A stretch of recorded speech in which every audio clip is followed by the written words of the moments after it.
Hello and welcome to episode 31 of the podcast, The Pocket Stylist. I'm Lisa Talbot, and today listen, I love doing the podcast, but today I'm even more excited because my podcast is going across the pond. And I'm really excited to be joined by Nina. And Nina, you're based in New England, so welcome to a podcast that is over in the UK. How are you today? Oh, I am great. Thank you so much for having me. It was so nice to be able to connect with you. And this is so interesting, and I'm glad that we could make the time work. I'm super grateful to be here. And you know, it's lovely, isn't it? Because it just shows that these podcasts can just go across so many different countries, continents, and everything like that. And I think it's lovely because, do you know what, as well, from my perspective, it's so interesting that everybody potentially has a style question or a fashion question, or it's not ever just restricted to a certain country or anything like that. Now, no, and I've got lots of them. Yeah, absolutely. Before we get into the whole conversation, and obviously you and I, we know where we're going to take this conversation, which is somewhere that we haven't taken the podcast before. But just introduce yourself to all the lovely listeners, tell people who you are and what you do, and it will just then move us beautifully into what we're going to talk about today. Yeah, absolutely. Thank you. So I live on the south coast of England. I am a mom of 2 young boys, and I am an online fitness and nutrition coach. So mainly working with women, doing online one-on-one customized training. I run fitness challenges, group training programs, nutrition coaching programs, and things of that such. So I've been in the fitness industry for, over 13 years now. Started off on the group fitness side of things, kind of made my way through the back end, and then started training clients full-time about 10 years ago. So were you normally face-to-face then? And did the pandemic kind of make you look at your business and think, oh, actually, I'm going to switch it? Yeah, so I've always been mostly in person, with like boot camps and one-on-one training and buddy training and all that stuff. And then obviously with the pandemic and my kids being home, all of my clients started doing sessions via Zoom. And then they started referring friends who didn't live nearby, right? Like in New York and in other cities. And I was like, oh. And then at the time, I switched mainly out of convenience, right? Out of like, we got to make something work during this time. I can't just not be working. I was going a little cuckoo, right? I think we all were. And then it just kind of started to build. And, you know, especially where we are now, and things are still kind of like up in the air in the fitness industry. Some people are comfortable going back, some people are not. Yeah. I just decided to transition to virtual training and online challenges and coaching and all that stuff full time. But again, it's really interesting. It's like we spoke about, didn't we, initially about the podcast. I mean, it now isn't restrictive to, you know, just your local area. It's kind of expanded, and it's really interesting. But when we spoke, and this is when you and I had the initial conversation, your conversation was all about gym wear, wasn't it? Because your question, and I think what you said to me was, I live in my gym wear.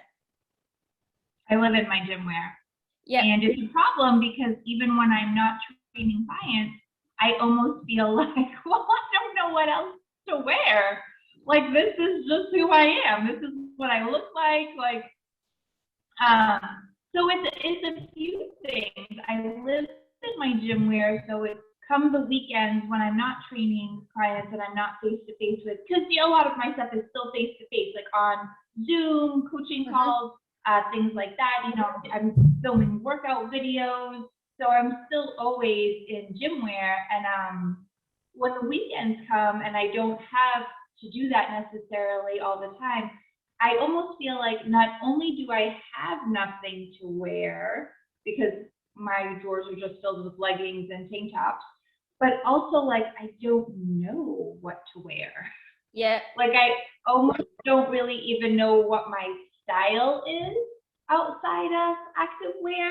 So then I struggle when it comes to trying to shop for what I call regular clothes. Yeah, yeah. And I think, you know what's really interesting, and you are so, I don't think, not alone in this at all. And from you've been in the fitness industry, like you said, for a long time. So you Mm-hmm. have created your branding. You've created almost that uniform of what you wear on a daily basis. And it becomes Mm-hmm. very easy. So every time you get up in the morning, you think, right, okay, what am I doing for work? This is what I'm doing. Therefore, I'm going to put my gym wear on, and that's fine because it's going to take me into work. And the other thing about it is it's comfortable, isn't it? You know, leisure wear is comfortable. You know, we all fell in love with that elasticated waistband during lockdown because we were able to, and not many people saw our lower body. We, you know, if we were on Zoom or anything like that, everybody only saw Right. the upper body. So you have that whole dilemma of, yes, from a branding perspective and who you are, like you said, it's perfect. But Mm-hmm. then what happens is it's the switch out of the uniform that then goes, oh, hang on a minute. You know, what really can I wear that's not maybe just jeans and a t-shirt? Or how do I create that lovely kind of easy to wear wardrobe that I can feel that actually it's that other wardrobe that I wear on a daily basis rather than the uniform wardrobe. You picked up on something there and you said, I don't even know kind of what my style is. So I think what's really interesting, we all have what's called a style personality. And you know, there's never a right or wrong answer with a style personality, but they're a massive guide to help people go, oh wow, am I a little bit more classic? Do I tend to be a bit more heritage? Am I a little bit maybe quirky? Do I prefer comfortability but I never want to look untidy? Am I a little bit more feminine, or am I really that artistic that I don't follow a trend, I set the trend? So I think it's really interesting. If we dig a little bit deeper then into you, what does your wardrobe contain then now that isn't gym wear? So I've really been working hard on this. Like, okay, Nina, it's time to start buying regular clothes. Like, we need to break this habit, which is why when you posted about looking for some guests, I was like, me, that's me. I can do it. Like, I need help. I feel like outside of gym wear, what feels like my style, and I think it's just because it's comfortable, and that's what I'm used to, are jeans and like a V-neck tee.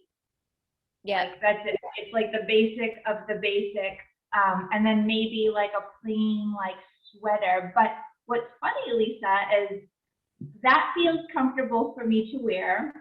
When I start to want to wear things or pick out things like, oh, this is like a really cute sweater, or maybe this like looks and feels kind of feminine, like I almost feel odd when I'm wearing it.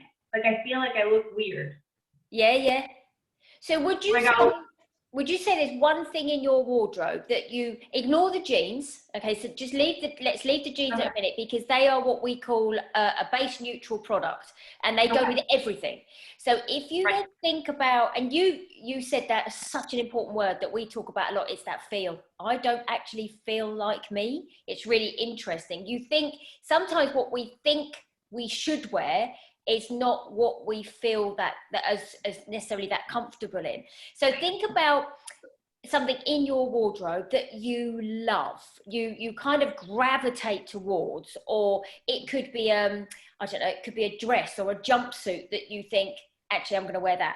Is there one thing in your wardrobe that you would think, yes, that's what I'm going to wear because I know I love it, I know it makes me feel good? Have you got one garment like that? So over the summer, I had a garment like that, and it was a really cute pair of like rustic color, like linen pants, like the wide leg loose, with like this really pretty, just kind of like wide white tank. It was just a white tank, but it wasn't super fitted, but it also wasn't really loose at the bottom, and it tucked in nicely. And I wore it with flats, and I wore it with heels, and I wore it with flip flops, and that was like my summer, like this feels like me this, I can dress it up, I can dress it down. I love this outfit. But now that we transition into the fall and winter, you're right. Like, I feel like I don't quite have that, like, go-to, like, this really resonates with me outfit. So if you think about it, you had a wide leg trouser, okay? But you probably had a wide leg trouser that was like the linen stroke more summer material. Whereas now, if you like that look, which you said that's what you liked, you can kind of gravitate some of that towards even the autumn winter. So you could still go for a wide leg trouser, but it could be, I don't know, a lovely check this winter. It could have, for you being sporty, it could have the side stripe down the seams of the leg. You know, it could be something like that. You basically transcend that look in a way, because that's what you said you love, but you change the color of the trouser. You know, there's lots of color around for the autumn winter. Maybe if you felt comfortable, you go for a red wide leg trouser, or you could go for, you know, the monochrome black and white. And then again, you change the top, but it could be that you feel more comfortable in a block color, but so you go with a bit more color, or, you know, go for a really nice shirt this season with maybe one of the exaggerated delicate collars. You can kind of move it around. You sound like you as well, you'd be one of the ladies that liked the whole knitted vest type of look, because again, the knitted vest you could wear over a long sleeve t-shirt, which is really easy to wear, but then you could add in a different color, you could add in a different print in the form of a knitted vest, and then you could even just then wear it with a puffer jacket. So we take your kind of sporty kind of look, which you are, because you feel comfortable in your leisure wear, which is your gym wear, but we elevate the sporty look into your wardrobe, but in a way that you still really feel like you're wearing sportswear. But we change, and that might even be about fabric, Nina, as well. The fabric you use. I love that you're saying that, Lisa. Actually, I feel like I'm having an aha moment. Like, I didn't even think of like wide leg trousers for the winter. Ah, like, I just thought like jeans and jeans and whatever color, like the type of trousers they are, like I can't think of them, but everything comes across as like just a skinny pant.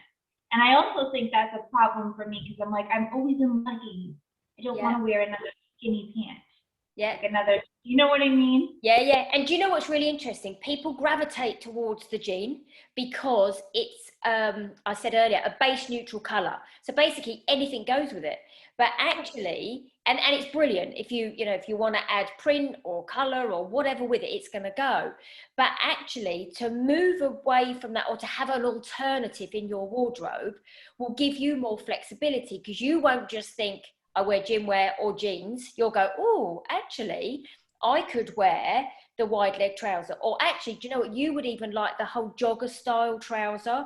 So it doesn't. Jogger style. Yeah, it doesn't have to be cuffed at the bottom. If you cuff it, it will look more sporty. If you go for a jogger style, but that is more with a straight leg, you could still put it with a trainer. You could still then put it with a t-shirt and a denim jacket, or even if you wanted to, elevate it with something like a relaxed blazer.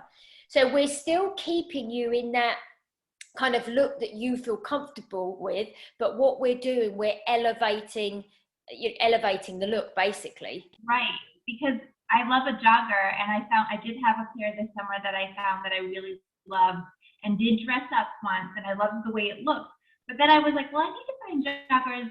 I didn't realize that there were types of joggers that weren't athletic joggers. Yeah. Like just trousers. See, I don't even know that stuff. Like, yeah, it's like in my head. And because again, it's been such a popular kind of look, and it is because of lockdown, a lot of the brands and the retailers, and it'll be the same over with you, they've created the jogger in a different fabric. So we're seeing them in silk, in crepe, in a far denser jersey. And so actually, it will still work really well for you, because then it also represents your brand, because your brand being fitness, we're not giving you that real formality that people wouldn't have a clue what you do for a job, they could probably look at you and go, do you know what? I think this lady is in the fitness industry, because you're almost transposing what you wear, you know, when you're working into that type of look that resonates. Because, you know, somebody will make a 7-second decision on you within that, you know, of meeting you. So actually we want those 7 seconds to be so powerful, and by doing it, it just creates a really good brand image as well. But, you know, do you like things that are slightly different, or do you find you stick to quite traditional looks? So that's funny that you see that. That's another part I struggle with, because I do feel sporty and a little bit of, always have felt a little bit of like tomboyish, right? But I also feel very feminine and sexy and that. So I have a hard time sometimes combining those two things, like that kind of like, yes, athletic, sporty, tomboyish, but also like feminine. And I want to feel sexy when I'm going out on a date night, and not like, does that make sense? Like, Yeah. So when I'm looking for things, you know, I see, like you're saying, this basic like jeans and sweater, jeans and sweater, jeans and sweater. I'll try to shop and buy that stuff. And when I wear it, I'm like, okay, like this is a cute outfit. But again, I don't feel like this is like me. I feel like I'm almost trying to put myself into this mold of what like a mom is supposed to look like on the weekends when she goes apple picking, and it feels funny to me. Like at times I've actually gotten dressed in a sweater or jeans or whatever, and my husband will even give me this like, oh, Yeah, you look nice, you know, but like also kind of, I'm like, I look weird, right? Like this is weird.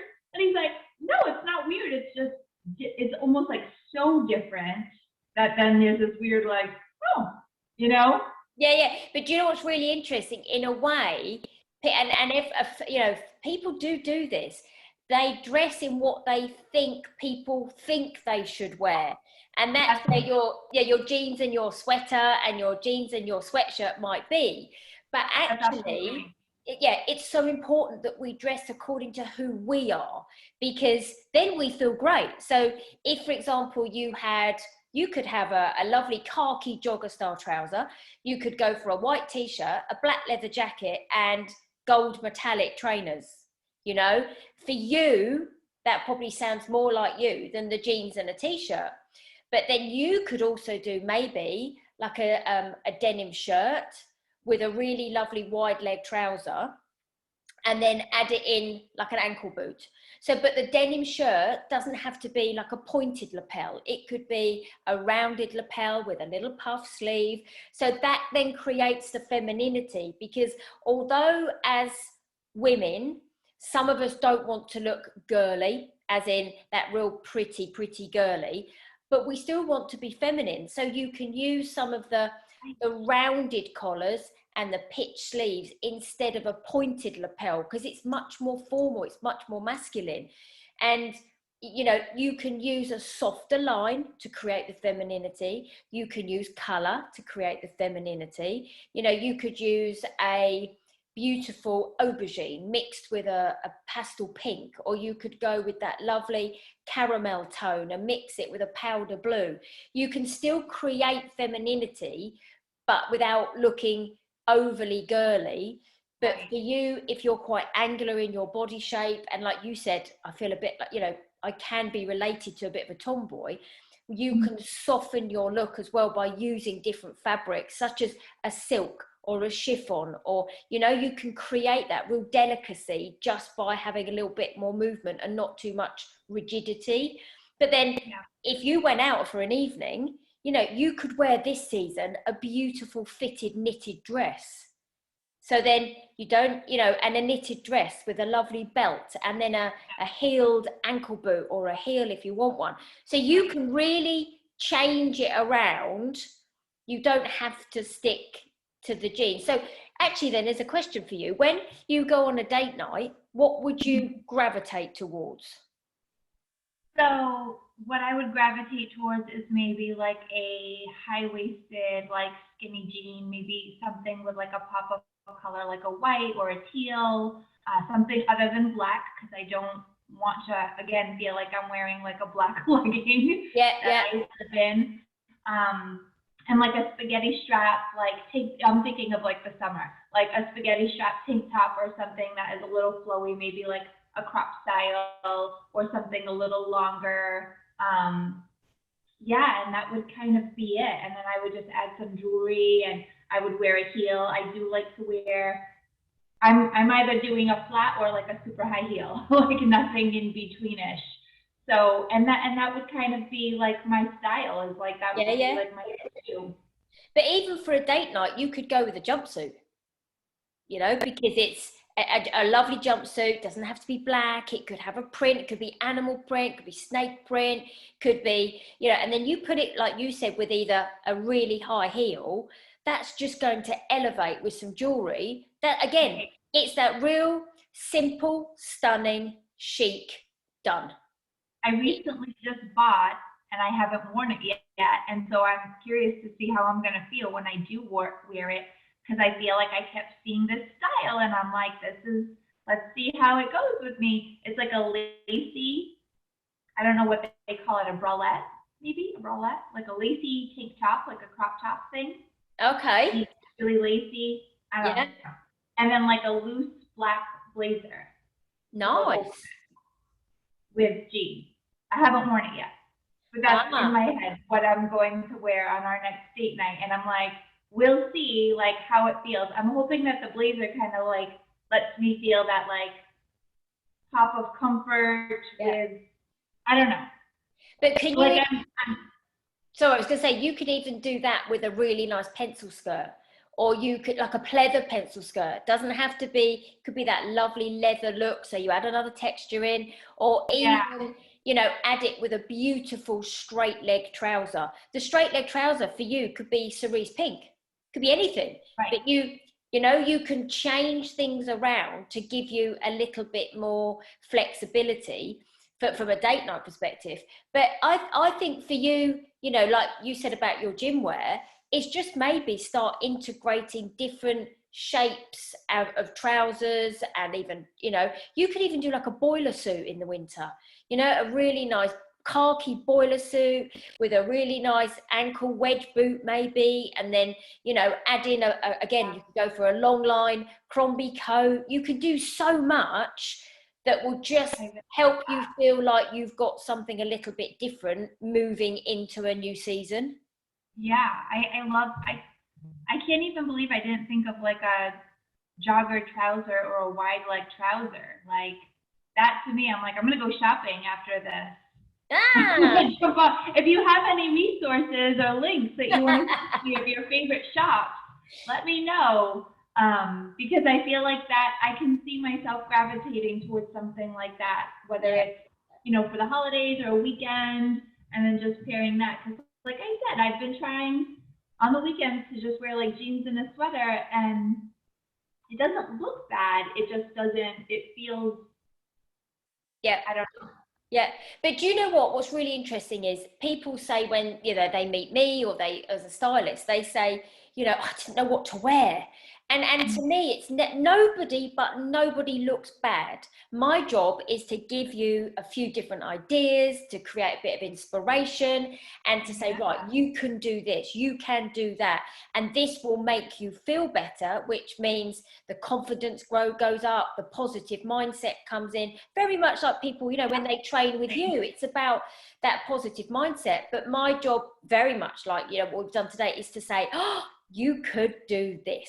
Why not do this? So you'll go shopping tomorrow or today or whatever with this different mind of going, do you know what? I'm going to go and see what they're actually doing out there and what I could inject into my wardrobe. Right. And I love that you asked me what I gravitate to, because I have gone to small boutiques and have said, help me, help me find an outfit that I could wear.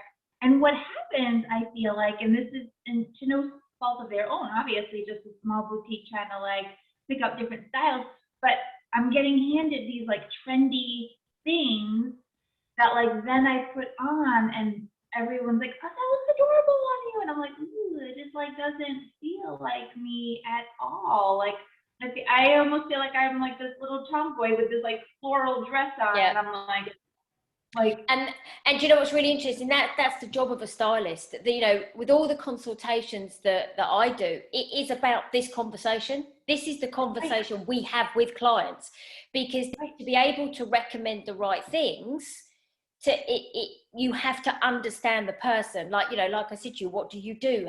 What do you gravitate towards? You know, all that type of thing. So, Nina, it has been a complete pleasure talking to you. I'm so excited that we managed to connect, because it's lovely, you know, to be able to get the podcast as well over the pond. I'm so excited, but at the same time also kind of give you a little bit of inspiration. And I really hope it's done that today. Yes, it has. And so thank you so much. This has been really, really eye-opening for me, honestly. And like I said, I'm working hard on trying to break this legging habit every day, all day. So I appreciate this, because this is really, I think you did help open my eyesight a little bit as to some possibilities as far as fashion goes. And I appreciate that a lot. Oh, you're more than welcome. But before we go, because obviously being an online fitness lady, my ladies in the UK and the listeners here, they can come and see what you're doing and what you're about. So would you just like to share with the listeners, and for anyone who's watching the YouTube, exactly how they can find you? How can they come and see what you're up to? Yep, absolutely. You can find me on pretty much any social platform. My handle is @fitwith_Nina, Nina, and my website is fit-with-nina.com. I know it's a mouthful, but and that's where you can find a list of all my programs and stuff like that. But anyone can always just shoot me an email to Nina@fit-with-nina.com. Oh, that's brilliant. Thank you so much. And do you know what? I love it, because my dog has made an appearance, like he does in all of the podcasts, because someone has just come and driven past. So see, he just likes being part of it. Nina, thank you so much for taking the time to come and chat to me today. I hope everybody has enjoyed listening to the podcast and giving you a little bit of inspiration about how to get yourself out of gym wear ready for your days at home and your weekends. And I look forward to seeing you all soon. Thanks, everybody. Thank you, Nina. Bye. Bye.